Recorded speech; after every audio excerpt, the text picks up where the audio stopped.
Hello, my loves. This is Johanna Burkhardt. I am a multidimensional channel, teacher, healer, and author.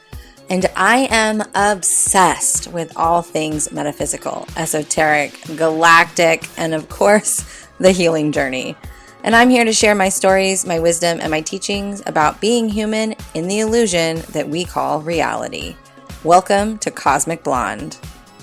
Hello, my loves. Today I am joined by a co-host, Jordon Claire McCraw. She's one of the most amazing people. She is what would you call yourself? A voice actor, yes? Voice actress? Yeah, I'd call myself a voice There actress, you an go. artist. An Yeah, artist, a creative with many passions. yeah. So today we're going to be talking about just being at crossroads in our life and transitions, how to navigate them, and all the things that go along with that. And anywhere else we decide that we want to take today's episode, we're just going to show up. And we're recording this on the 1212 portal. And we were just talking before we went live about how that energy is felt and how it's just such a big, potent energy just coursing through us and kind of pushing us and wanting to speed everything up. And that's exactly what it's doing. So we're going to talk a little bit about that as well. So, what is happening with you and what are you experiencing? Oh my God, Joanna. I don't know. Uh, first time in this body.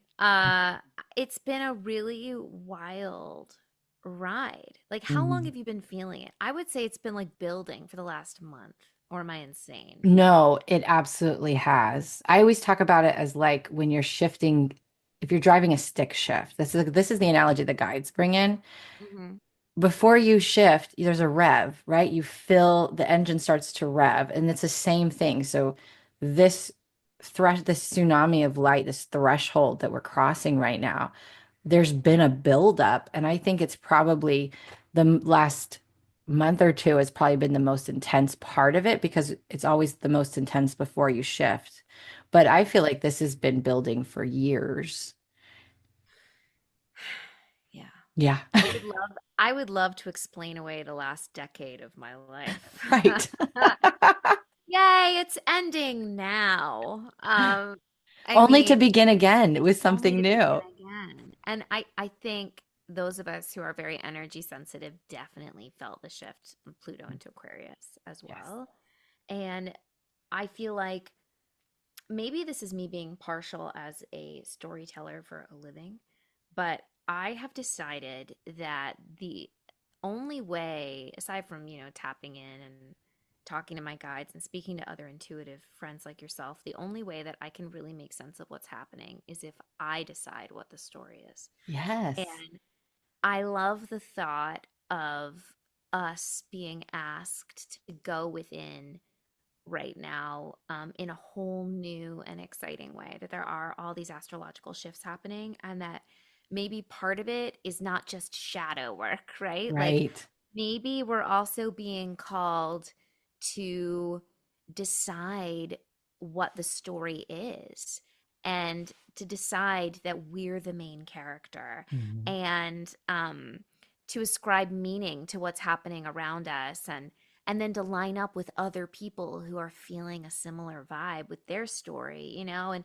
maybe this whole thing is a storytelling exercise. I've stopped trying to make I'm like, I think I can't look to society anymore to tell me what's happening. No. Uh, so I have to be a writer inside my head and, make this a great work of fiction because reality is not realitying, Joanna. No, I mean, the reality is based upon an old story anyway, right? So, whatever reality that you're experiencing is based upon a story you used to tell yourself. So, the fact that you brought it through that way is amazing because that's exactly what it is. It's like right now you're like, oh, I can't base anything off of what I see, but what do I want to create? I'm the reader, the writer, I'm everything. So, what's the story that I want to? In 5 years, when I look back, or 5 weeks, what's the story do I want this to be? What's the story Right. that Well, this is based on? and if you think about manifestation principles, right? Like they say, I mean, that's essentially what manifestation is. You're Hmm. deciding what the story is. So Yes. it doesn't really matter what the fine details are for you, as long as I feel like the energy is lined up with what suits your highest purpose, right? So if I've decided that everyone around me is insane, just as an example, Oh, that would be and a I'm fun like, day. that would be a fun one, but it's like, deciding, okay, well, maybe the craziness I'm witnessing around me on a random Thursday, right? Because we all have those days. Maybe this is the arc of the hero. Yeah. And today, and just see myself as like Hercules. And it's like, okay, everywhere I'm going today, something is trying to trip me up and it's not going to work. Yeah. And yeah, almost making a game out of it. At the end of the day, it doesn't matter that I went around like, I can go the distance. It doesn't matter that I was like nuts. What matters is that I high vibed it. And I feel like that's a big part of the challenge right now is like things have gotten so crazy. It's such a chaotic time that breaking the meaning of life down into these micro moments and staying Yes. present is is Everything. actually it's everything. It's like survival, it's manifestation practice, it's um ascribing meaning to chaos. It's like Yeah. everything. It's a time we're entering into the time where I'm going to encourage you to be Delulu, to just be delusional. Just be Delulu. delusional because there's no limits. There is none. We are in a game. We are the writer. We are the creator. We are the director. Like, and the more we can step into that main character energy and own that shit, no matter what anybody else thinks. Do you know? And I know we've talked about this before. Like, everybody on the planet right now is at some type of crossroads or is about to be. And you're going to have to choose which path do you want to go. And this is a very pivotal moment. Like once you choose, that's your path forward. But with that being said, and I know you are as well, we're masters of crossroads, of standing at that space. And so when you're standing there, don't base your decision on societal beliefs or what people are going to think.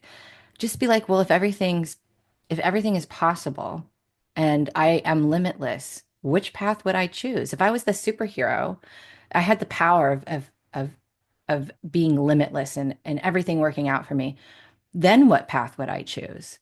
Take that path because then you're telling the universe it's not impossible. I'm possible. Everything is possible. And you're setting yourself up for the ultimate success. But oftentimes we sit at that crossroads and we go, this doesn't make sense because I don't have this, this, and this, and that's scary, and people are going to think I'm weird or whatever this story is. And so Yeah, we and make a we're yeah, decision and we go loop around and around and around. it's deeply ingrained as well that Yeah. we would self-reject from a magic perspective. Like, Hmm. I look at children who so readily accept magic in their own lives and their ability to control their environment. And I feel such envy because I have spent my entire adult life, Joanna, like deconstructing. Um, I don't know how many times it took an adult to tell me that's not real, maybe three, to deconstruct something so huge, or sorry, for them to sort of dismantle Yeah. that inner world. It was like popping a balloon. It was almost effortless. It took almost nothing to pop this big, Yeah. beautiful, spend decades trying to reconnect. And if we can really, and this is something I'm having to deal with imposter syndrome lately about my own magic and my own manifestation abilities. And I feel like sometimes this surfaces, like I see what I'm capable of achieving. And then the next hurdle comes along and I think, oh God, can I do it? Even though, I've proven to myself every other time that I can Yeah. somehow navigate that transition. Um, and there's nothing that people can't throw at us as trauma survivors in this day and age. I think that we don't at least have a community around us because of the internet to help us navigate. So Yeah. I don't know. I think I like reconnecting with our magic in an unapologetic way makes it possible for us to see these moments as an opportunity to exert life force, Yeah. Like, I think it was Timothy Chalamet the other day. I saw an interview where he was saying, everyone has their superhero power. And it's kind of exciting to think, if we were to, instead of in a moment in time when a lot of people are feeling very disempowered, very disenfranchised, very beaten down, there's a lot of hateful rhetoric bandied about. There's a lot of people who are feeling very fearful. If we actually felt empowered to decide what our superhero powers are and have that as like, and I'm going off on a tangent here, but to have that as sort of the catalyst for each day's narrative arc, like, well, I uh, can read minds, and so I'm going to navigate the chaos by da da da da da, Right. and regarding it from through this angle of like skill and gift and just wonder, Yeah. you know? I love the that. the infinite possibilities of it all, and I feel like every day I'm wrangling my ego and my desire for magic at the moment, and Yeah. like no, I'm lighting my candles because that makes me feel good, and that works. And I don't know, I'm very impressionistic as an energy worker, Joanna. You know me. I'm like clacking my seashells, and it works. It doesn't, because that's the thing. Like, it's the belief. Yeah. It's the belief. Believing is seeing. And it's when it comes to imposter syndrome, because I've had this too, it always comes back to belief in you. It's not about Yes. the belief in that thing, it's the belief in you. It's like, oh no, do Absolutely. you want to believe that you're capable and that you'll figure it out, or that someone might show up and guide you, or do you just not believe in yourself at all? And it's so interesting that you're bringing this up because I recently, I don't remember where I saw it, but I saw an interview with Martha Stewart, who she is someone who fascinates me, by the way. Yeah, she's something else. And they asked her if she ever had imposter syndrome. And she's like, no. Like, I saw that. did you see God that bless one? her. She's God like, bless no. her.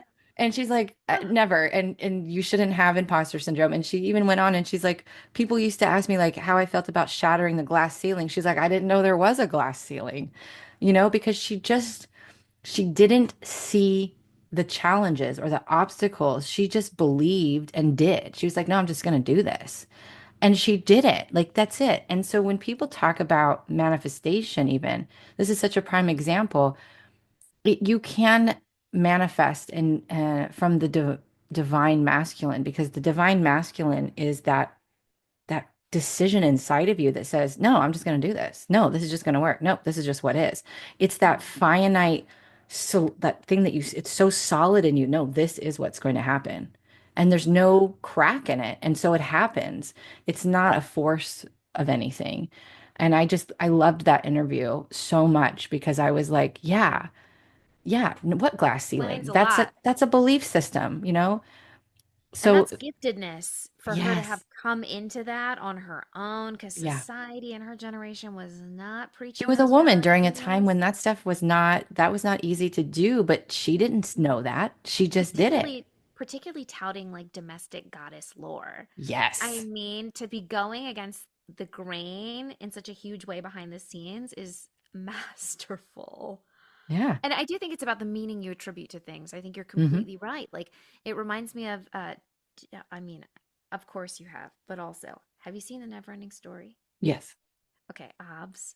So I often think about this, and I think about, you know, this whole concept of the child reading the book that is predicated on his belief, and it sort of goes in this eternal circle, right? Which story is creating which story? And the more, I watched it with my son the other day, and I loved it as a kid because I loved, Ortax and the turtle. And I watched it the other day. I thought, oh, this is meta. This is existential. And I was thinking about, the Bastion. You have to give them a name. Give me a name, Bastion. Name it. And the childlike empress, it almost doesn't matter what name you give Hmm. something, but you have to name it. It, and by attributing meaning to something, we give it life. Yes. And that unto itself is energy work, Hmm. you know? And to do And that though, you have to be present. You have to, and that's for me when we're looking at transitions or crossroads, the very first thing is find the way to be present, to be grounded in your body, in the now moment, not in your head, not in the story of what was or is. It's just about, okay, let me just be here right now and slow myself down, take some deep breaths. And then from that space, you can look at actually what is. And then I just literally was talking about this before we got on, but it's instead of taking an aligned action from what is, you decide to take an aligned action from what you want to feel instead. Ooh, girl. So, like my example on my live earlier was this. It was, I woke up this morning feeling the tsunami of light pouring through my body, and it felt like this rush. Like I felt I could had to talk fast. I had to move fast. I felt like I was behind. It was a very anxious feeling. And I stopped and I was like, oh, this is the tsunami of light coming in. I'm feeling it. And I was like, oh my God, it's like coursing through my veins like I'm plugged into a socket. Mm, And I was like, okay, well, I'm not going to rush. And so even though I was feeling that way, and I had a very hectic calendar today, a lot of things going on, I laid down on my bed and I was like, nope, I'm going to lay down. I'm going to take some deep breaths. I'm going to do a short meditation and then I'm going to get up and I'm going to do the very next thing. And I just kind of purposely slowed everything down, even though my body is like, go, go, go, go, go. And it's just like, and I'm like, nope, I want to feel peace. I want to feel like I can transition smoothly to each task and that it's going to get completed and I don't have to be stressed. And so that piece right there, if we can all figure out how to do that for ourselves, is going to be a masterful tool moving forward from this moment on, because this tsunami of light is a quickening. And so again, you're going to be placed at that crossroads. And once you choose, everything's going to go super hyper speed after that. And these are the things that you need to be prepared. So those are like the two big things that are helping me right now and mastering the energy of living from a surrendered state. And that is not an easy thing to do. right. But I have been, for the past 2 weeks, I've been diligently practicing living from that surrendered state. And I can tell you that it's made a night and day difference Me in too, me girl. And it's a navigating. muscle. It It's a is. muscle, isn't it? It's like you have to practice it all the time and then you get tired. Yep. And it's I hope it'll get easier. I was thinking about you're saying you're describing to my to my third eye. It seems you're describing the divine feminine, right? That Yeah. that you were able to wax and wane intuitively this morning with the energy, and that is actually how women reclaim their power and their health. And I was then thinking about how, the divine masculine energy, because we all have both, the divine masculine energy is what really got us to this point. That there are a lot of divine feminines in the collective, male or female, who had to harness divine masculine energy, or like as they say in tarot, the wands energy. We had to work hard for, particularly for the past decade.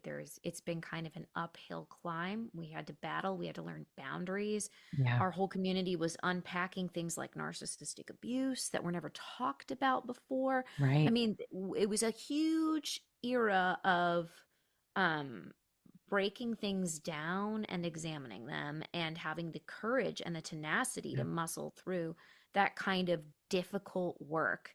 And now I love the thought, back to the storytelling, right? I love the thought that as we've transitioned with Pluto into Aquarius, as we're in the 12 portal now, that we're moving into a moment that is asking us to now remember how to be soft, to lean into the divine feminine, that we Yeah. don't have to keep fighting, that we can put down our sword, Yep. that we can actually start listening instead of doing all the talking.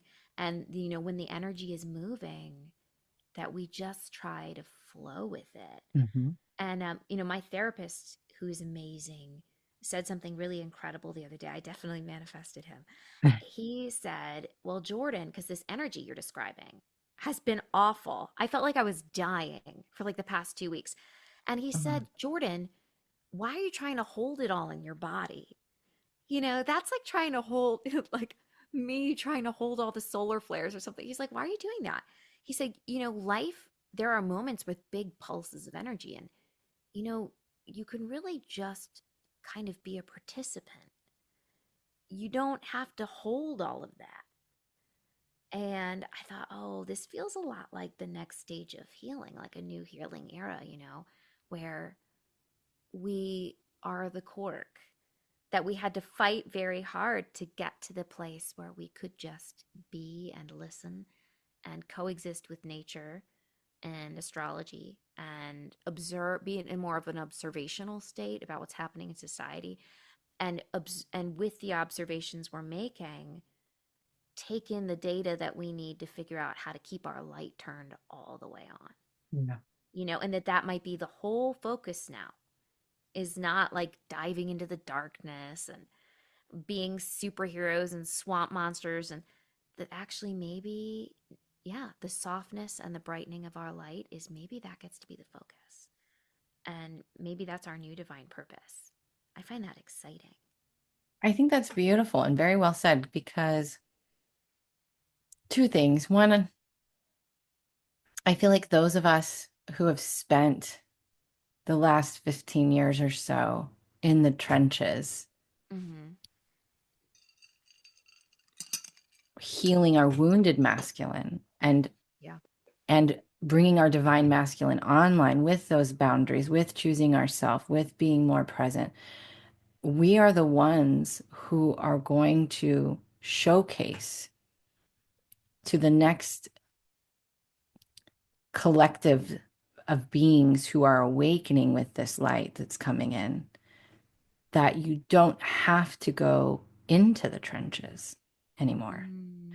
that we can show them what it truly means to be in the feminine and to live in a more aligned state in general, where your divine masculine is that inner knowing of, you can't hurt me.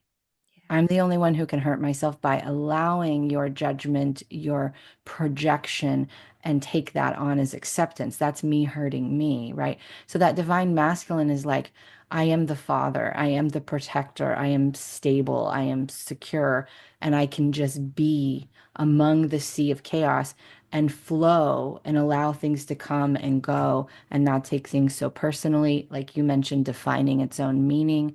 And I think that as this light continues and we are ushered in through this quickening, that the light's only going to get brighter. And of course, if you flash a light on something in the darkness, you see it. And so we're going to continue to go into the depths of transparency and things being revealed, right?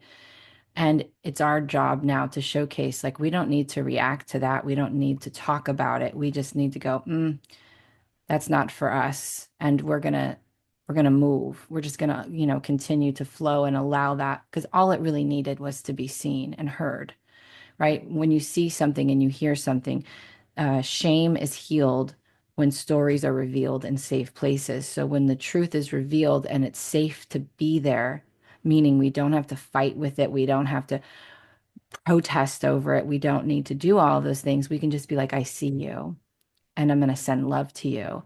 And if we can showcase that, this is the age of just, again, that you said it so well, that flow and just kind of allowing things to be and remembering, like, the universe never gives you anything or takes anything away unless it's serving you.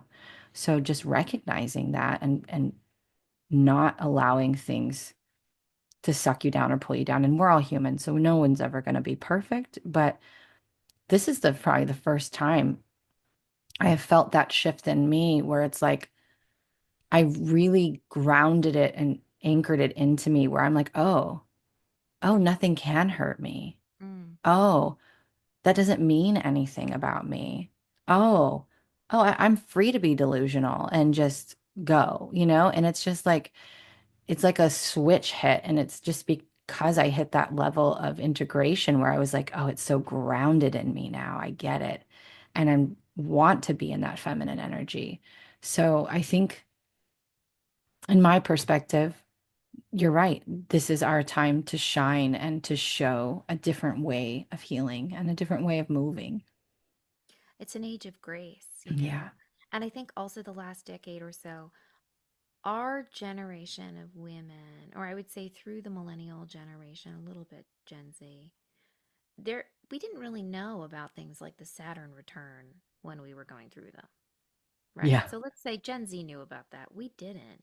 And Gen X, Gen Z, we had no idea. We thought we were going through everything alone and then went through our dark night of the soul, our tower moments, etc. Alone and had to riddle through them. And with the blessing of the internet, we were able to sort of start having conversations about women's health, Yeah. um, women's um, innate connection to Gaia, like our circadian rhythms. Um, we all started. I think a lot of us ended up, um, also who are light workers in these generations ended up with corporal inflammation, um, autoimmune diseases, from stress and Burnout. from burnout and internalized shame. Yep. Um, so I feel like actually a lot of the divine masculine of the last decade, I mean, we were really in the thick of it. It was a Yeah. fight. And it's also really cool. I like what you said about this new era of the divine masculine, of actually like the emperor energy of us Yeah. harnessing this soft power of there is a boundary here. Yeah. And I don't need to even declare it because my energy is out in front of me declaring that for me. And that's And your obviously actions always, will showcase that as well. yes, and moving with power Yeah. and people feeling that. And it's a daily art project. I don't know that you're not going to, at least I don't wake up every day in that space. But even just by breaking down our days into these little sections we were talking about, these little moments, Hmm. that's mindfulness, Right. and learning how to inhabit each moment with the kind of aspirational grace that we're talking about. That's mindfulness. whether Yep. we whether we achieve it or not, we're It's a practicing practice. it. Yeah. It's a Yeah, practice. yeah, And like I said, nobody's going to be perfect. You're going to get caught up every now and then. But I call it falling into the hole. If you fall in a hole, you don't stay there and watch everybody walk by you. You get out of the hole. So if you fall into the hole, get out of the hole and keep moving forward. You don't need to shame or blame yourself, and because all that does is further imprint the old belief system anyway. It's just like, oh shoot, the energy that of this of December is about forgiveness. It's about moving from being trapped or in a victim state or block state into a free state, and that's done by choice. So if you fall or you stumble or you get triggered or you react, just stop in that moment. Just stop. yeah. Just stop. Take some breaths and then reset, move forward from that moment. It's not a whole wasted day. It's not a whole wasted hour. Just a moment. And the least amount of energy you give that moment, the less power it has. Right.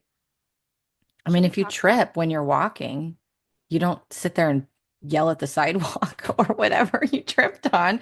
You just I like do. shit, you move on. I mean, speaking of tripping and moving on, should we talk about this portal window that we've had in the 1212 portal? I know your listeners tend to be pretty woke anyway, but we Yeah. might have people who are So curious. I'm Or interested in what what you meaning? What have to meaning do you? say. Yeah, I was going to say, what meaning do you attribute to it? Because I know it's kind of an intuitive art talking Yeah. about the portals. So here's how I've shifted over the years. Okay. And I talked a little bit about this, but I used to buy into the 12/12, 111, the dates of the year. Over the past 4 years or so, I've received a different perspective. And the Mm, reason why these dates hold so much power and energy is because there's a collective belief system around that they do. Because we have to remember that this is the Gregorian calendar, it's not even the true calendar. And there is no real time. We're moving through a corridor of time, and we created this linear system to help kind of keep us structured in this game. It's the structure of the game. And Right. so it's both, yes, it's a real thing, and no, it's not, because there's belief and energy fed into it. But with that being said, I remember when I was channeling on the podcast on the 2025 energies in last episode, and I remember hearing in my head as it was coming out of my mouth that it would start on 12/12. And I noticed the resistance I had to that because I no longer believe in Mm, those portals, but at the same time, it just happens to be the perfect time because of the collective belief system that on these days they are portals, and they makes the transition um, easier because people attribute it to something. Does that make sense? yeah. Yeah. So I'd be curious to your understanding. I agree. I think it's again intuitive arts, right? Yeah. I think that the meaning and energy that people ascribe, I think the more people, back to our storytelling conversation, the more people who assign the same meaning to something, the more powerful that vortex of meaning becomes. Yes. Um, I also think that as a side note, there are things happening astrologically right now that are very powerful. Yes. We've got some retrogrades going on, and we've got the winter solstice coming up. Which, by the way, the solstices are the solstices and equinoxes. The guides have said since I've been channeling, those days are the most potent energy period over the portals, over any other thing. Those are the most powerful energetic days. Those are the days to do your manifesting. Yes. I'm so proud of you for grounding the last couple of weeks because I have been like a fish on a beach, Joanne. I kid you not. Like I almost went off my food and I don't go off my food. I don't have a stress response that involves not eating. It's the opposite, right? Normally I'm like nom, nom, nom, nom, nom. If I no, I have been feeling this energy coursing through me and it's almost been debilitating. And the way I've been coping, aside from breaking things down into micro moments, is just doing meditation tapes all day. And this morning, even I started early, and my son woke up and came out in the living room. He said, "Not another one." So I was like, I can't hold it for more than 30 minutes, and then I'm slipping on ice. Yeah. It's, and you and I are very practiced at this stuff, but I think I also wonder too if okay, so the vortex of meaning around moments like this, right? Yeah. If those people who are highly sensitive to that storytelling are most in touch with it, because I know for a fact my husband is absolutely fine. He is he is not bothered by what's happening, and I've been like flat out like a turtle on its back, you know? Yeah. It's I think to some extent being willing to go down these rabbit holes can be such a joy because it brings you closer to nature. It brings you closer to your own intuition and your higher self, but then this you're surrendering to energies that are very, very big. And at this point, I almost don't care if all of that energy was coming from the earth plane, was coming from just people and the beliefs of people. Although obviously we know like the moon moves the tides. It's no Right. way are we isolated from other energies. But even if Correct. we were, it's still supernatural. Yes. And it's like if you give your body the cue, like, okay, we're diving in, it's a lot. It's a lot to handle. And I can see why some people stick their heads in the sand about these belief systems or write them off as hocus pocus because it's a commitment. It's a Well, commitment. and I always say people fear what they don't understand. And a lot of times what we're experiencing has no logical meaning. There's nothing that can be super, like there's no defined thing that is finite, you know? It's very mystical, it's quantum, it's all inclusive, it's so many things. But at the same time, I saw something the other day and I was like, that's so perfect. You know, people trust that the Wi-Fi signal, it's just a frequency in the air. It's going to give Mm. them Wi-Fi, right? Or it's going to give them cell service. But they don't believe that we can transmit energy or that we can receive, like, that we're sending frequencies back and forth. We're walking antennas. So it's silly, but at the same time, the ego understands, oh, this satellite is going to shoot from here to here, and we're going to have a broadcast. But as for the human vessel, it's like, oh no, that's not a thing. That's woo woo, or you're delusional. So it's so interesting how people perceive things and understand things. But yeah, it's just the mind, it wants something finite, and this isn't a finite thing. It's too big for there's no understanding that is going to quiet the mind. Well, one of the reasons and maybe I'm just one of those millennials too who's like, aliens, oh, cool. Like, I'm just so burned out. But part of me feels like this moment, there's a lot of chaos happening in the collective always. I don't think there's ever not. But this has been a moment of particular division, and part of me wonders if The the whole aliens have been a part of division. Oh, no, no, no. I Oh, mean, like, oh, my golden retriever just came in. Yeah, she is now showing herself out. That was very dignified for her. I assumed she was going to take over the podcast. I was like, "Bye, Joanna, my golden retriever."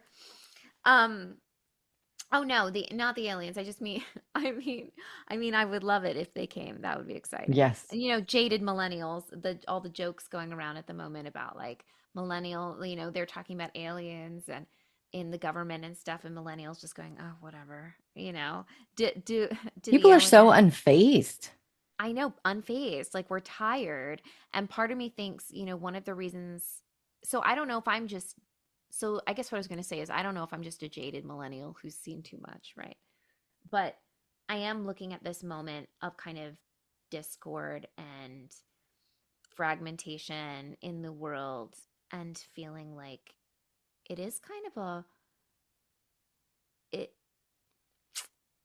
it looks a lot like a calling back to the self and starting to ascribe meaning to the personal narrative as opposed to the narrative at large. I guess the danger with that rhetoric then is that you have like we already have an epidemic of hyper individualism, Yes. if that makes any sense. And like we need to be coming together. So the more Delulu women are having conversations like this with themselves and then together, the Yeah. better.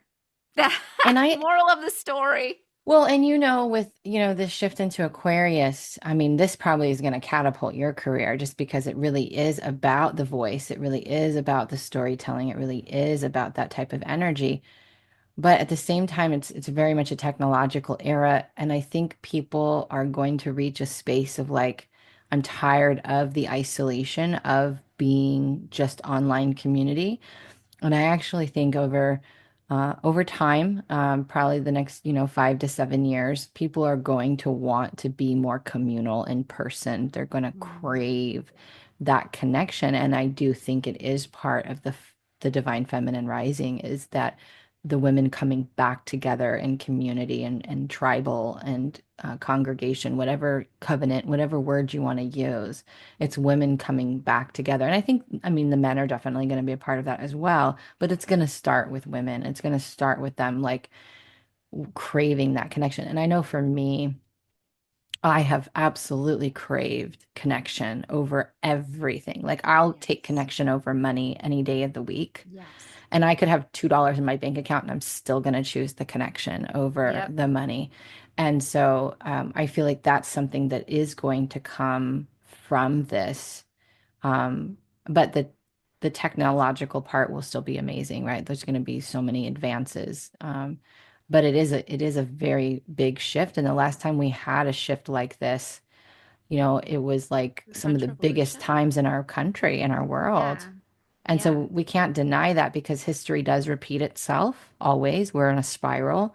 And so we're giving an opportunity as a country and as a world to kind of uh, revolutionize and evolve, right? And to choose differently than we have chosen before. And that's the key, and that's no matter if you're standing at a small crossroads of do I take this job or this person, it's about evolution. It's about what's going to move you forward. It's not don't look at it from any other perspective. What's going to make you grow, what's going to be outside your comfort zone and choosing that because as a society, we're starting to make choices that we never made before, and it's changing our trajectory Yeah. very quickly. And so we have to continue on that path. Well, and I feel like, I'm by no means um understating the tragic impacts of the pandemic, Right. and that for a lot of people, this was a hugely disruptive and negative influence. So I'm by no means intentionally understating that.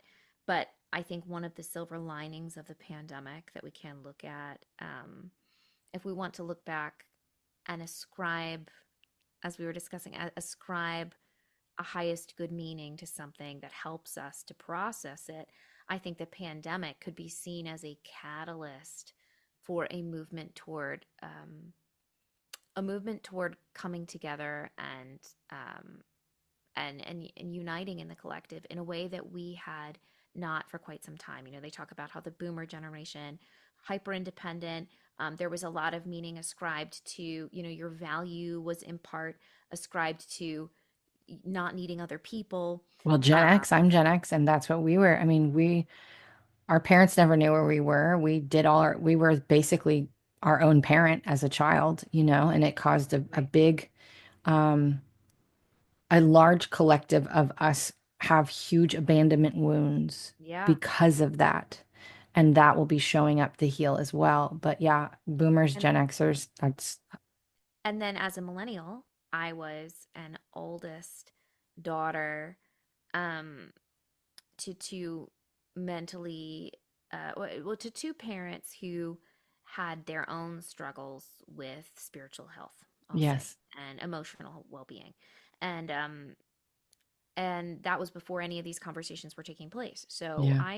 I learned very young that not only was the world on my shoulders, but I had to save everyone around me. Yeah. And so I think it's weird because when the pandemic happened, it was so extreme, where you're burying the people you love on Zoom, and you're getting married on Zoom, and it's your baby's first birthday party on Zoom. And I think those of us who still have the mental dexterity to be taking on new belief systems in society, we're looking at that and thinking, this is the opposite of what I Yeah, it's want. going to push And people to go towards connection. we were forced to sit with that, and we didn't Yeah. know how long it would be, and we had to surrender. It was a forced state of surrender to the opposite of what we want. And I think it goes back to this Abraham Hicks concept, right, of um contrast, and that when you get what you don't want, you learn what you do, and Yes.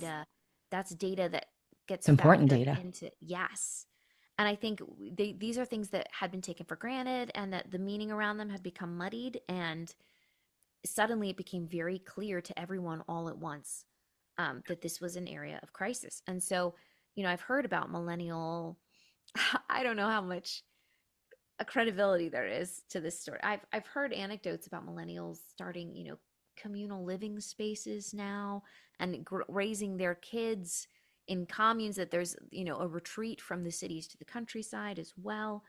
And I've got to tell you, like, I'm not a traditionally religious or spiritual person at all, Yeah. but I was a little jealous. I watched that Mormon Housewives reality TV show, and I was like, look at all those friends, look at that community they've got. Oh, It's the like, what the women in Utah, the mom yes. Montauk. I Yeah. mean, and it's all silly, right? But I Yeah. think there is a lot of conversation happening in younger generations now about what are the societal structures that might accommodate communal living. And you know, whether it's living on a commune that's a farm, or the Mormon church and being a part of a close knit community in that Yeah. way.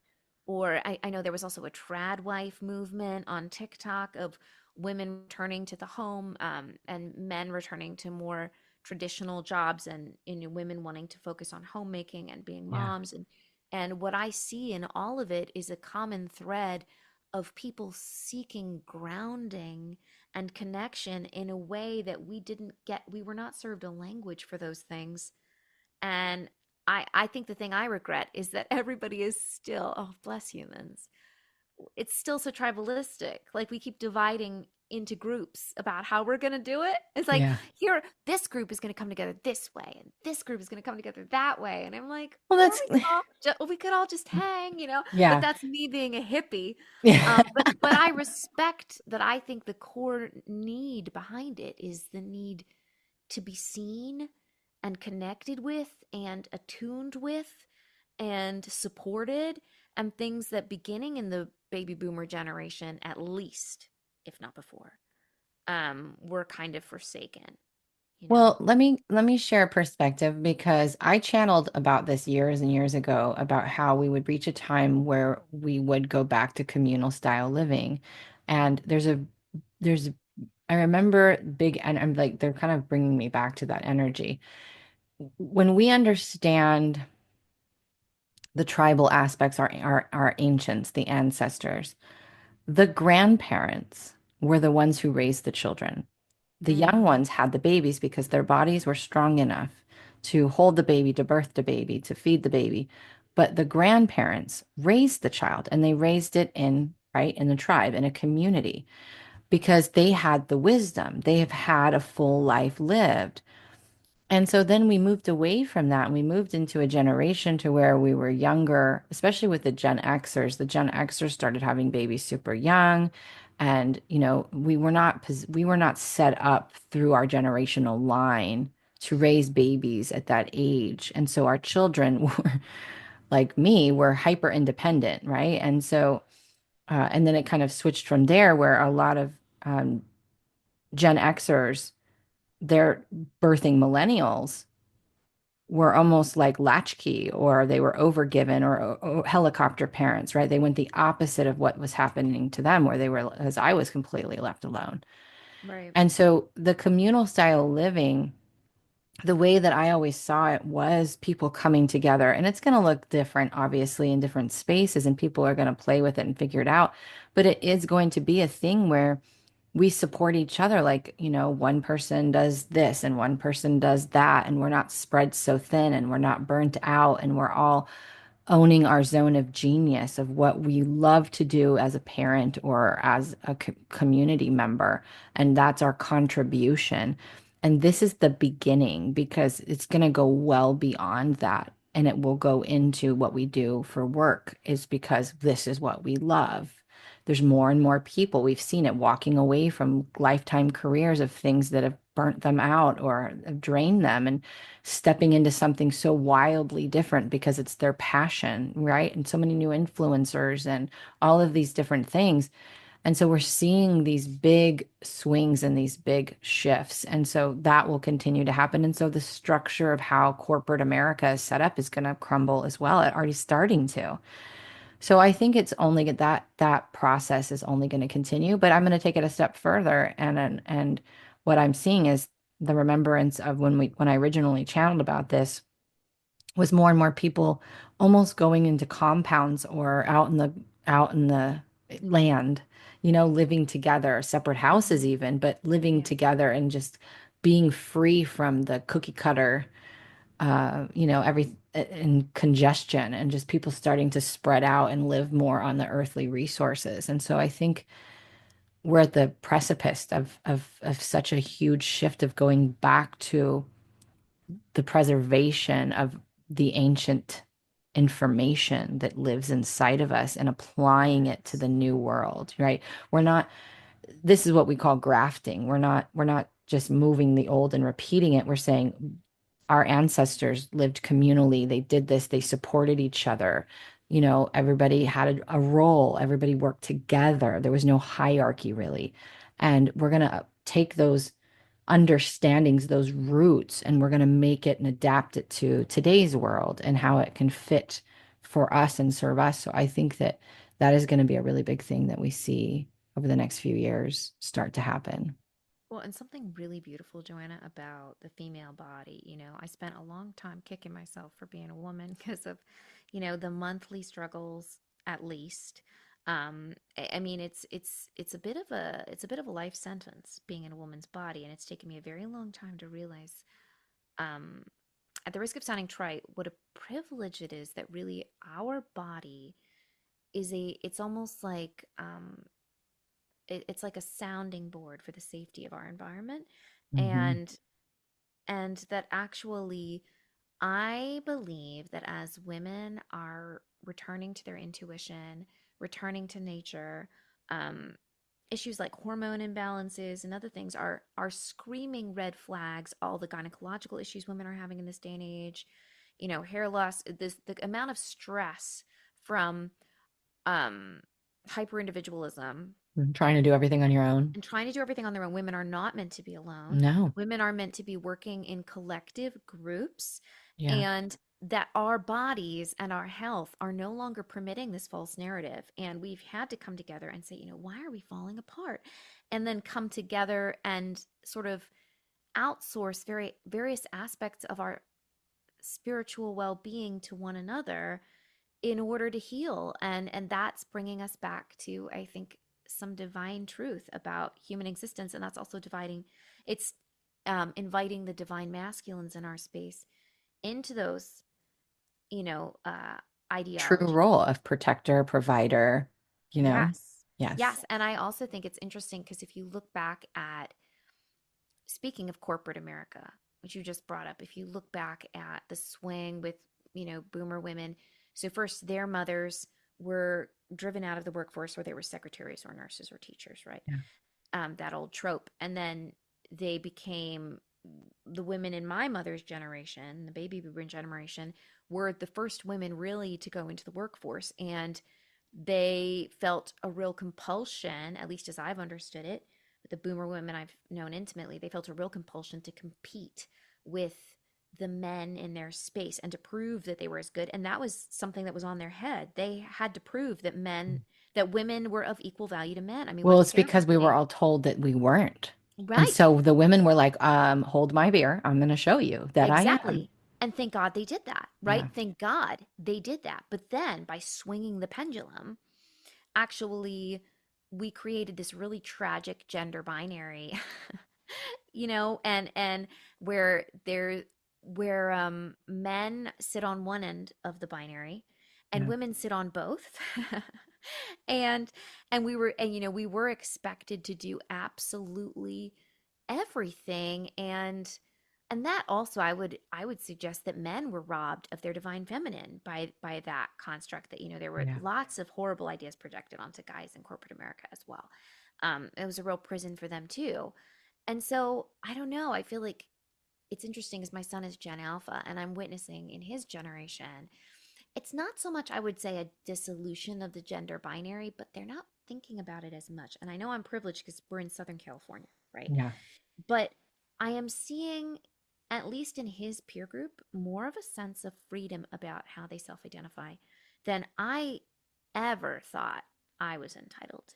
And they don't realize that they're entitled to it. They're Yeah. just kind of growing up, um, clinging to the apron strings, not, to use an expression, of women who are questioning everything.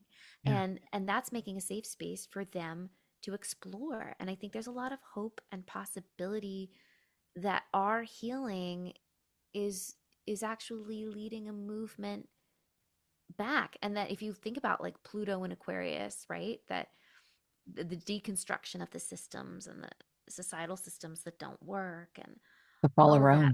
That's what Yeah, like this is. It's the fall of Rome. it's the fall of Rome and a calling back to nature and feet on the soil, and metaphorically or otherwise. And you And have I to, it just, has to fall. I always tell yeah, people always argue with me or want to argue with me, I should say, and say, well, why can't we just restructure it or reorganize it? I said, I always use the Vegas hotels, right? Nobody like restructures, remodels a hotel in Vegas. They blow it up, drop it to the ground, clear the debris, and build again. And right. that is what we have to do now. That's what's been happening. There's been this massive deconstruction as the world, because it isn't just the United States, it's many countries, is going through these, you know, big breakdowns. And they look scary if you don't know what you're looking at. But in reality, it's like a beautiful thing because we're going to get rid of all of these systems that were set up to imprison us to destroy our health, our stress, to put us in fear, to make us believe the narrative that they wanted to believe.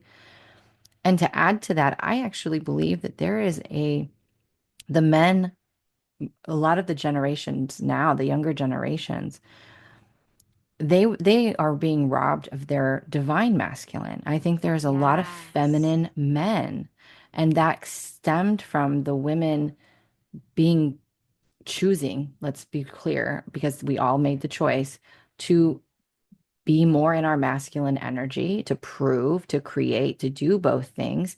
And it kind of took away the man's masculine role. And so a lot of men grew up watching, their mom wear the pants and their mom do a lot of the things, and the dad didn't really do anything. And so there's many younger generations that are very feminine men. Well, and they And need balancing as well now. Now yes, it's, they and we're have to calling find, on them to balance. And it's yeah, almost like women not being able to carry what we tried to carry and then inadvertently carrying everyone else's bags. So some yes, men didn't learn how to carry even their own bag. exactly. It's like our bodies, it's like, yes, society has all like these structures that are just crashing to the ground, Yeah, right? And we're at the beginning, but women's bodies were kind of the first bomb to go off. yeah. And it's like triggering, I think, at a microcosmic level, this awakening. And men, you're up. Uh, your turn And to, if you will let them, right? If you don't, right. like, I always say, like, don't go in and save them. Give them the opportunity to step in and learn how to be in their divine masculinity, and they will figure it out. But you have to give them the opportunity in the space. And that takes patience, ladies. And And it I'm not just takes, speaking to women, actually. It's yes, there are those of us who are in our divine feminine very heavily. There are those of us in our divine masculine very heavily. And I think it's all of us are trying to balance, but I'm speaking to, women in women's bodies or who yeah, identify as women. Um, when I use that term colloquially, I think, men, there are a lot of men who or um individuals identifying as men who are now being called to re-examine where's the power in their divine masculine. All these women, like I was in my divine masculine my whole life, Joanna. I don't know about you. I didn't discover my feminine until like 6 months ago. I mean, I was in my I wounded feel masculine bad. for most of my life. I was not in my Right? divine masculine. It Oh, was yeah, wounded. Let's say yeah, wounded, not yeah. divine. The Oh, last divine few masculine is years, yet to come. the last few years, I really healed my wounded masculine and activated and stepped into my divine masculine. And it was this year that I really consciously was like, no, I've done this. I'm done with that. Now it's time to move into my divine feminine. You can even Yeah. call it the dark feminine, because Ooh, the yes. dark feminine to me, and I'm sure there's controversy around what that means, but to me, it always shows up as this sternness inside of me, that you can't hurt me, that I'm so powerful, that if someone's coming at me, verbally, whatever, I don't have to freak out. I don't have to react. I can move with grace and just exit the building, exit the space. And it's like that is the feminine just moving on and flowing. But the divine masculine is like, oh, I know who I am. I am safe. I am secure. I can just sit here and let this happen and know that it's not penetrating my field. And then I can gracefully just be like, and exit left. You're like the Hierophant, right? Yeah, And then I think about the Empress archetype for the divine feminine you're describing. I often have been thinking in sort of tarot archetypes with myself to help myself like structure these ideas energetically because right. sometimes I'm like, Jordan, you're sliding into this one. We got to shift over here because I think again, and tarot is just another storytelling mechanism, Yes. right? But it's about holding ourselves accountable to where we're putting our energy in these really volatile moments. And instead of saying, oh, either saying there's nothing I can do about it, it's just chaos, or saying, I have to get it right. I have to, you Yes. know, it's not that serious. I think we just have to stay fluid with our story. Yeah. So let's bring it back around to where we began. What is a transition or crossroads that you feel you're currently standing at? And what tools are you utilizing besides we talked about the meditation? What are the tools and resources that you are currently using to kind of help yourself move through this period of time? Sure. It's been a very interesting time. I think I would choose to remark on the fact that, very unfortunately, and this is not something that my husband or I wanted, but we have, after years of trying everything that was available to us, we have had to go no contact with our parents. So this is now all four of our parents, Oh, um, wow. which is not what we wanted. My Right. mother, to be fair, my mother removed herself quite some time ago, so that was totally beyond my control. It's fair enough to say that because of, communication breakdowns that were just unnavigable, because I think there was a little bit of a generation gap in some of our aspirations for the communication. Mhm. It's safe to say that the others have kind of fallen off, that there's not really any malice or anger, but that the communication just couldn't sustain itself. Well, So and the no, timeline split of where they are and the frequency they choose to live in, and the frequency that you and your husband choose to live in, yes, the gap has become so great that we have no choice but to leave them where they are and continue on. And a lot of people are struggling with this. So I'm really glad that you brought this up because this is yeah, some people really struggle to let go of people and let them be where they need to be. it's been really bad. I Yeah. I, I you know, I think I grieved for a year, and I really appreciated my it was also weird because I felt like the universe just suddenly everything was purged out of my life at once. I was like, wait, where did Yeah. my parents go? I didn't want to lose them. I was devastated. My friend is in the Jewish tradition, and she said to me, well, we grieve for a year. And I thought, oh, that's kind of reassuring to hear, because I thought, I mean, that was the worst year of my life. And Yeah. I don't come from an organized tradition around those, again, the storytelling. I don't have any storytelling context for those kinds of tragedies. And I think people don't know how to grieve someone who's still alive. This is a very new thing. Like, as you It's a said, they're very real thing too. very People don't real thing. recognize that that's what it is. You're grieving a person who's alive.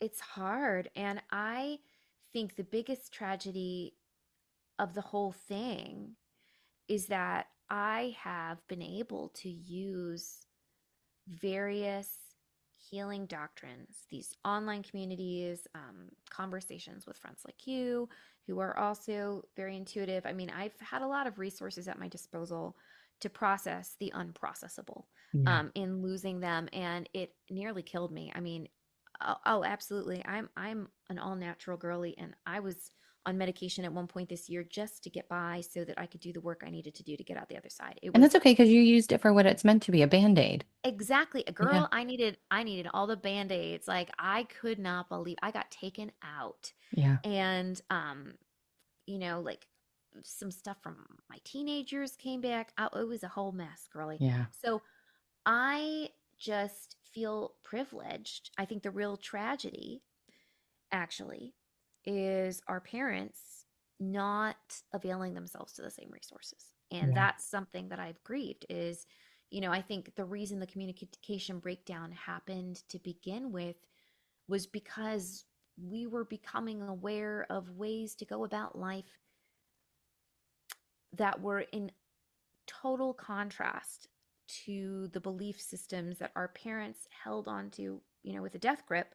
And we believed that, if they were able to shift a little bit, maybe life could be a little bit better. And Yeah. it's very hard to accept that maybe somebody doesn't want things to get better. Maybe somebody doesn't want it. But then it's like, well, okay, so you don't Maybe they don't even necessarily, know if it's available to them. maybe you don't even know it's available, Yeah. right? So then Or it's like possible. at a certain point, it's like, well, I can't heal in the same environment as the energy of the trauma we shared. Yeah. If you're not going to come with me, I have to keep healing. I've got a 9 year I old gotta and a go. I've got kids. I've got to Yeah. go. And it was really, And then they kind of just, I don't know, their generation is not big on conflict resolution, I don't think, or they have a very different way of doing it. And so there was They are kind of not this. emotionally intelligent or available or have the self-awareness to look at themselves. Correct. So they would shut down Yeah. and disappear for months Yep. at a time and then come back Or months later push and it under say, the rug yeah, and then come back 6 months later and say, "Happy birthday." And like it's like, nothing ever happened. where have you been, Brenda? Right, Yeah. exactly. I mean, it's nuts. And at a certain point, if you're really trying to heal, like I know I'm working on healing CPTSD, right? So, and I probably will for the rest of my life. And if the people who you love most are not willing to meet you at the table to work on building a healthier, happier, safer ecosystem for your soul Yeah. to inhabit, unfortunately, the people who are your soul family change. Like that changes because either that or you die or you get sick. Yeah. And I think, Joanna, you and I, like that ship has sailed with us. We Yeah. got sick. We almost died. Like we can't keep doing that. At a certain point, you're going to break the cycle or you're not. Yes. And And that's where a lot of people are standing right now in that cycle.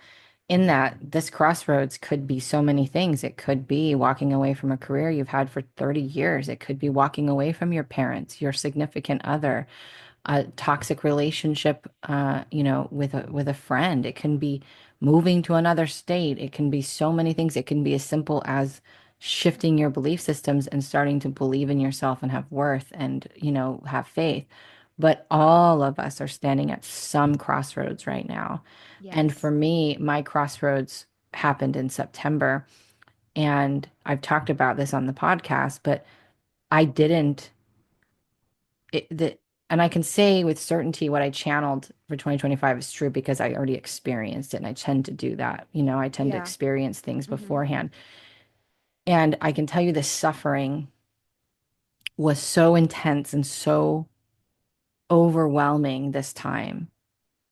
The moment I fought, the moment I had resistance, the moment I wanted to control, the suffering was just ridiculous and it just compounded and it just kept a new thing would happen, a new thing would happen until I basically got my act together and was like, hey, we know what we're doing. We know what we need to do. We just need to do it. So stop. It's just like I just kept hearing stop, stop, stop.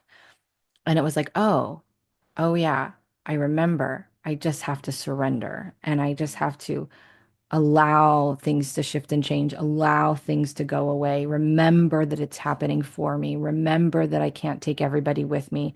Remember that some people are going to choose to exit the game completely and just know that everybody has their role in their journey and that none of it is happening to me. It's all happening for me and nobody can hurt me unless I allow them to.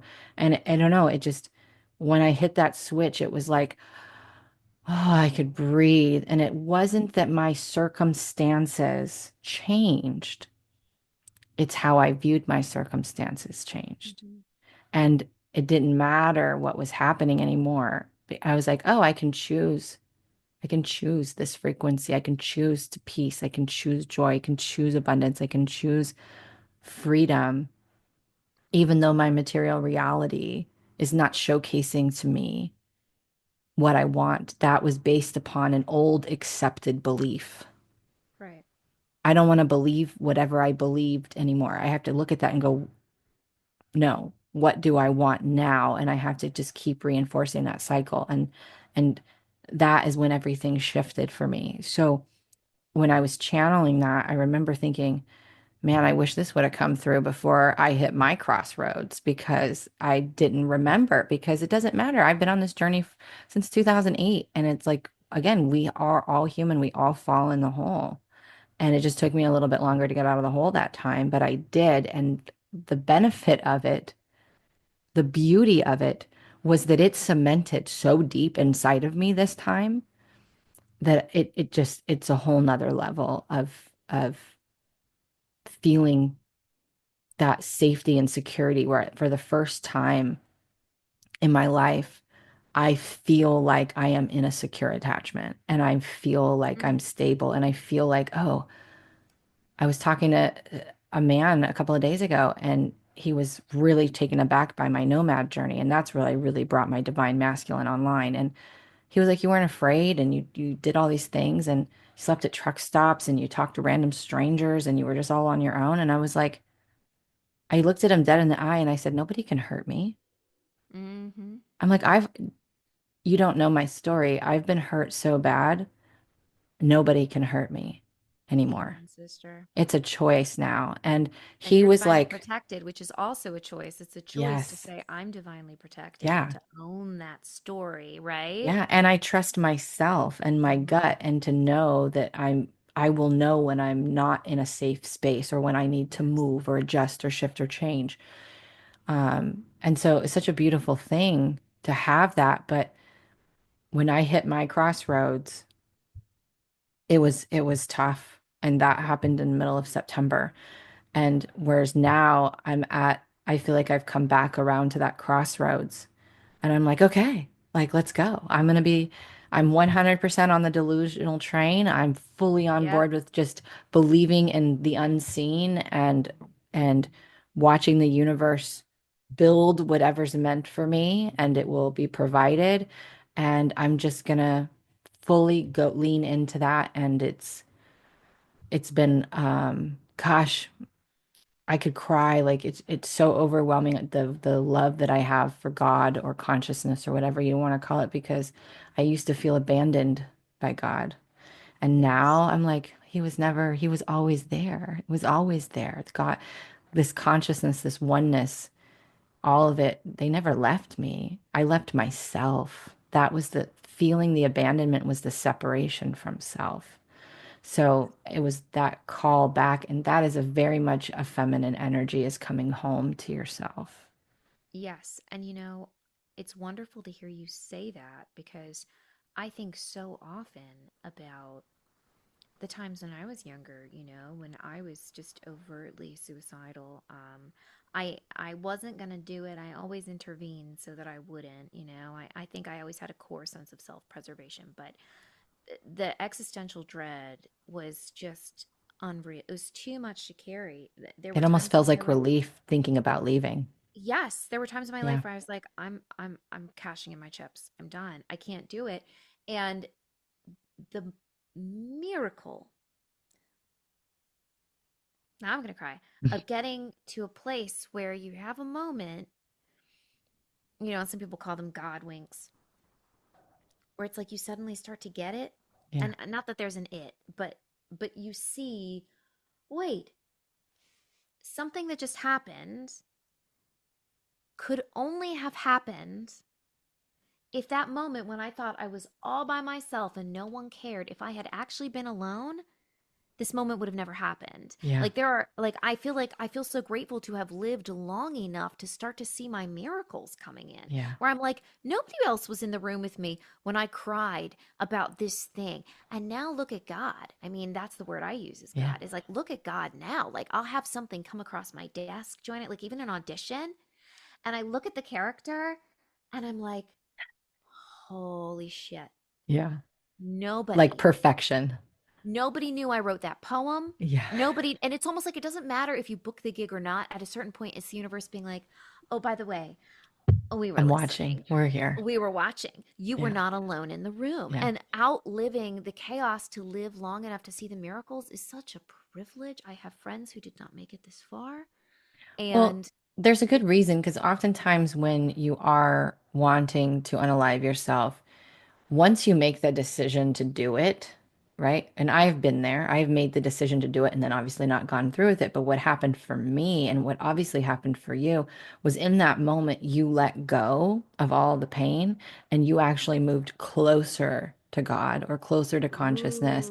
And ooh, so you had, because that's what happened to me. The moment I said it out loud to my husband at the time, like I want to die, it was like I had admitted it and I had laid it on the table and said, this is what I'm going to do. And within seconds, I'm not kid you, within seconds, I felt this divine presence of remember why you wanted to be here. I have not left you. Ooh, I just got chills. I have not left you. And yes, it was like, oh yeah. But it was because I admitted it to myself. I looked at it and in that moment, I reunited with that aspect. I'm an aspect of God, you're an aspect of God. And we reunited, we reconnected to it instead of what we were in before. We were in separation. And you're right, some people don't, but I also believe that anybody who exits this game, it's the soul's choice. Like the soul says, okay, we're gonna go. It's gonna be, we've gone as far as we can go and we're gonna go. So at the end of the day, I feel like it's always a soul's choice. But I think for you and I think these were like massive ego deaths and Yes. moments of divine remembrance. And that is a miracle. Yes. And then when you actually, I mean, I think the thing, speaking of transitions and what am I working on now, I said my parents, that was the hard thing. I think the hardest thing I'm going through, Joanna, I don't know about you. I almost feel dumb admitting it, is letting things be good. Isn't it so challenging to do that? I'm with you on that one. That one's a battle for me every day. Yes. I'm just like, why am I my own worst enemy right now? Like things could actually be good for the first time Yeah. ever. Like I'm seeing glimmers of things shifting in my life and I'm like, But do you I ever could look at it and go, I wonder when it's the truth, where's the catch? What's gonna right. happen? And you Almost have to like I get assume out I'm of being that. gaslit by the Yes. universe And that's the law of assumption, right? And so we have to like, I caught myself doing that today and I was like, I don't want to assume that. because No. then we dismantle the manifestation, right? Yes, Oh, exactly. gosh. But it's a real thing, that fear of things Yes. being good. Yeah. It's like I learned how to hold all the pain. And now We it's got like good at that. We got good at holding the yeah. pain. I thought that holding joy would be fun in comparison. And it's not that it's not. Yeah. It's that I'm like I feel very unskilled at it. Yes. Like the more joy and light comes in, the more I'm like, am I gonna drop these plates? Like I Yeah. like there's almost, I had sort of overcome imposter syndrome in other areas of my life. And now when joy comes in, I'm like, shit, shit, shit, am I gonna sabotage this? Like all these voices start coming back. It's like, and what a blessing again to live long enough for the biggest triggers to be like moments of light, Yeah. But it's like, holy cow, this is a whole other level of the video game. Yeah. It is. But I mean, all of us here are masters or we wouldn't be here. And we all have the capacity to master whatever's happening. It's just a matter of us believing in ourselves, slowing down, having forgiveness, self-forgiveness especially, and grace. And that's really what embodying a surrendered state of being is anyway, right? Because right, we won't we I'm so grateful for so many of the bad things that happened in my life now. And I try to remember that when I'm going through a quote unquote bad thing. Like, God, if those other things hadn't have happened, I wouldn't be here now. I wouldn't have this. I right, wouldn't have met this person. I wouldn't have done this. right. And so I look at that and I go, okay, so this is actually happening for me. I just can't see why yet. That will reveal itself in the trusting of the process. Well, and then getting, being a bit starved as well. So, for Yes. example, like when I released, I guess is the best way to put it, my other three parents, that was so tragic. It was so hard. It was so hard to imagine how could anything ever fill this gap? I felt a huge hole in my chest for like a year at least. And it was almost like a gestation period of grief. Yeah. I just recently started having very aligned friends come in. And I mean, I'm telling you, like, I'm at a bar and they just walk over. And what are the odds of Yeah. bumping into people? I've never met people like me in my whole life, Joanna. Like, I mean, they're just coming out of the woodwork. Do you mean And like in person or at like all? in Yeah. person, Isn't that crazy? That's happened to it's me too. wild. Like they're walking up to me in public and then we start talking and I'm like, I Your can't little believe light's on. They can see it. oh my God, the sun just came out. I know. Oh, look at that. Look at us, girl. The sun just came out. No, but seriously, it's like they'll Right. come up to me and I'm like, I think we're soulmates Yeah. at Trader Joe's right now. Like, where were you? But then I almost am like, I get hungry. Like it's like a carrot dangled. It's like, so it's about, again, holding space for things to build organically and slowly and not like binge. It's like if you're dying of thirst in the desert because you're so starved for connection, and then you get 3 drops of water from a hose pipe. And it's just enough to revive you to the point of rage. Like, I need more. I'm thirsty. I'm thirsty. Yeah, and you just Right? wasted all of that. Right. And so it's like I'm just trying to wait for the rest of the water to come down the hose pipe and not like, preemptively sabotage these little saplings of Yeah. hope because by being a bull in a china shop, because it's just all so new and so exciting. The thought that we could have all the things we dreamed of that for so long seemed such an impossibility. I don't know. It's really, it restores my faith in the divine. Also, it's a really important reminder for me that in those moments when I was letting go and people said, well, one thing cannot fill a space, it's already got something else in it. And I was like, I'm gonna have to lead with blind faith on that. And I mean, there was a period of waiting before anybody came in. And nobody I really think that's talks almost about part of the that. path. Like I think we Yeah. all in the awakening journey go through a period of isolation, Hmm. and our circle gets really, really small. And that was hard for me because I'm an extrovert and I always had a huge circle of people around me. But the truth is, just like my Nordic heritage, right? I'm German and Swedish. Um, they used to live, everybody lived in the same house, these little tiny houses, and there's so many people, but they still felt alone. It didn't matter that there was a ton of bodies around you. You still felt alone. And so that always sticks with me when I sometimes still miss that huge group of people that I associated myself with. And I still talk to a lot of them, but we're not close like we were, right? A Right. lot of my circle is very small now. And I try to remember that, that numbers and bodies don't equal connection. It doesn't cure the loneliness. Loneliness is really a separation of self anyway. But I too recently, over the past few months, have slowly had women like yourself, some Mm, other women come in, gentlemen even, and I look at them and I'm like, oh my God, I'm so grateful we found each other. And right. I'm so excited to see how this relationship evolves. And I just try to have gratitude instead of going into the sabotaging of it with the when are they going to show their true selves? When is it going to be Right. this? When are they going to want something from When are they me? going to Or, leave me? yeah, when are they Right. going to leave me? Making And sure it so, happens then, by the yeah. way.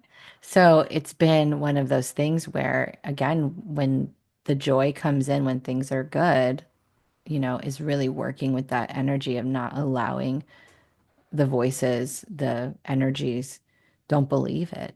It's not your truth. And that was something, I don't remember where I said it, but I remember the guides coming in and saying basically that when we believe our ego and our inner children that we're not enough, when we buy into that programming that was programmed into us, that we are abandoning ourselves because we're choosing to believe a lie over the truth that we are an infinite divine being of love.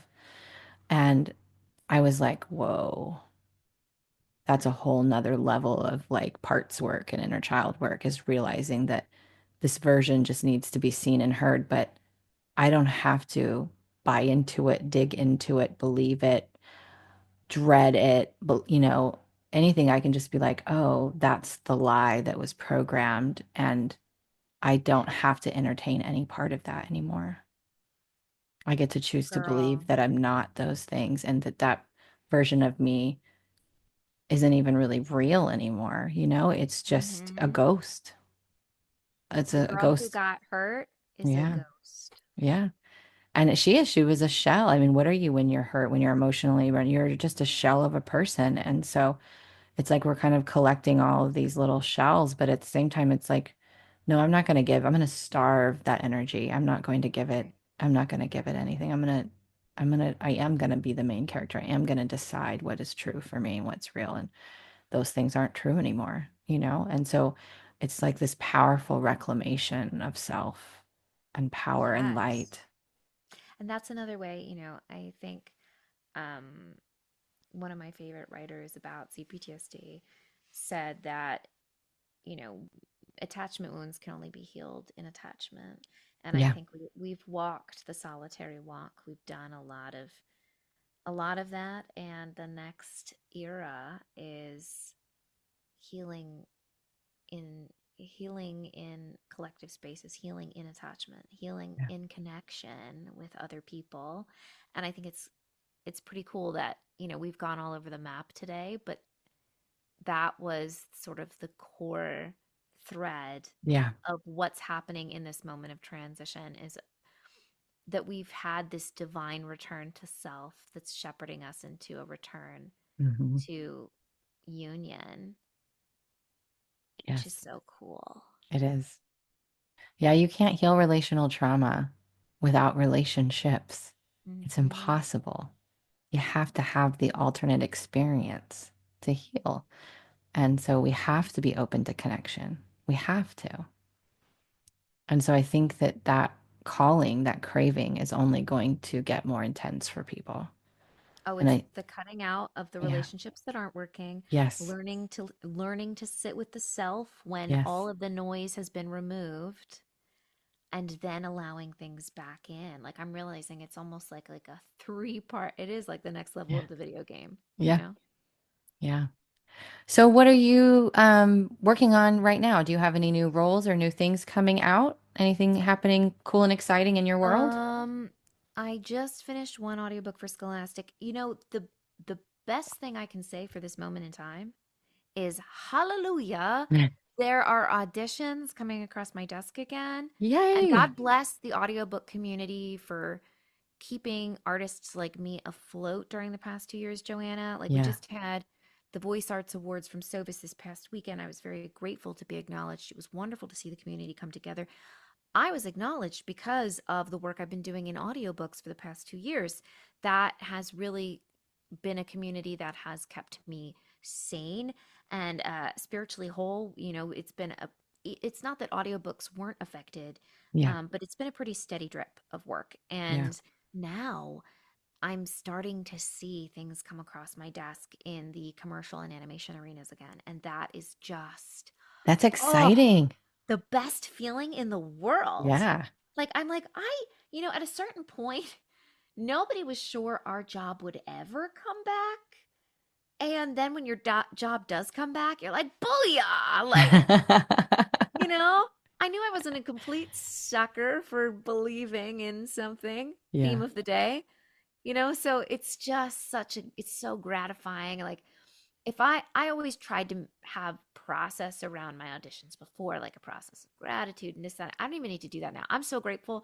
Like, Yeah. It every just single time it oozes comes out of across you. my desk, oh, yes. Yeah. I'm like, oh, wait till they get this ridiculous thing I'm about to do today. And, wait till they hear the crazy. I've also gotten braver, I think. I think my animation work in particular is the best it's ever been. And I was shelved for 2 years because of the strikes. And I am feeling fearless.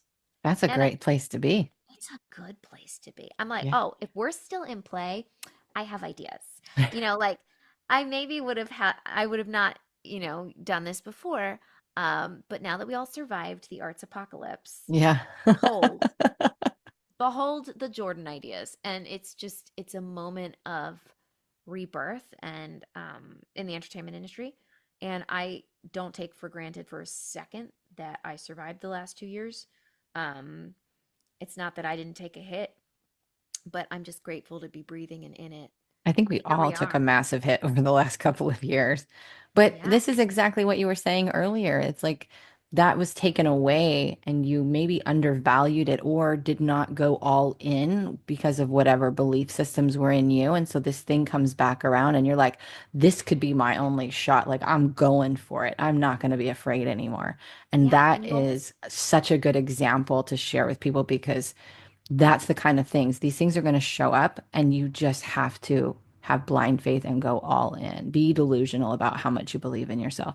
What's the be worst that's going to delusional. happen? They're gonna tell Right. you no, you're gonna get it wrong, whatever. Like I don't think anybody ever gets it wrong being like wide open with their heart and just diving in. I just don't think that that happens. Well, and that's the thing about pain and suffering, right? Yeah. Is that once it really hits you, that is the worst thing that could happen. So when the pain and suffering is removed, it's like, oh, well, this crazy accent I've had under my in my pocket is not scary at all. Yeah. I'm about to bless y'all. Well, welcome to my post-apocalyptic wonderland. So I'm going to let the it's creativity flow. exactly, it's a Yeah. complete context shift, That's which is amazing. so liberating. And yeah, I was really chuffed when you asked me if I wanted to co-host today because I was like, oh my God, what's great is I can absolutely fit Joanna in and I have to fit her in, I you know? know. And it's been a couple years of just really quiet in this town in Hollywood. It was so quiet and now things are picking up and I'm like, girl, I'm going to have to squeeze you in these hours. And it was just a joy. Yeah. Like we're Well, getting because back to work. you were on before, and we had discussed getting together again, and then things just got so crazy in my life, and I had so many people coming on the show, and then I was recording, and I was like, I don't know when I'm gonna have time, and I was like, I don't know what we're gonna talk about, and then I was sitting there, and I'm like, okay, now I'm at the spot of rebooking, and you were the first person that popped into my head, and I was like, I got to get her back on the Awesome. show. Thanks, my And love. and so I was like, let's talk, and we'll do more. I'm sure of it.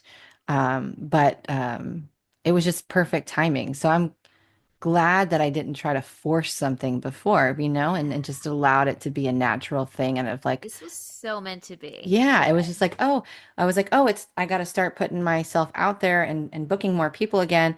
And then it was just like you popped in my head, and I was like, oh, of course. And then when I asked you, I was like, what do you want to talk about? And you listed all those things. I was like, this is gonna be good. This is our moment. This is our moment. Let's own it. That's why when two very spiritual women are like, we're going to table this, I'm Yeah. like, ooh, I wonder when we'll come back to it. Yes. When It'll it's always time. be magical. Yeah. Right, Divine exactly. timing is never about time. It's Ugh. always about when we're Oh, both ready, when we have that, yeah. it's the right space and we're in the right space for it. So I think that this was it. And so I'm excited for the next time we come together because who knows what we'll be diving into then. Me too, my love. I'm so excited now that we're coming up and out. Yeah. Next time, what tales of glory will we have? What lore? And I think what success stories are we going to have? Right. Because I feel like Exactly. things are It's about to just continue, not about that things are going to continue to get good. And it's our time. It's our oh, time. girl. Yes. It is. It's about to pop off. Yeah. And I'm excited for it. I could feel it. Like I know it's going to Mhm. happen.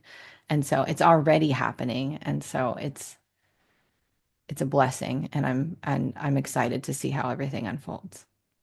Oh, me too. Well, thank you for being my co-host today. I've just been such a Yeah. wonderful time.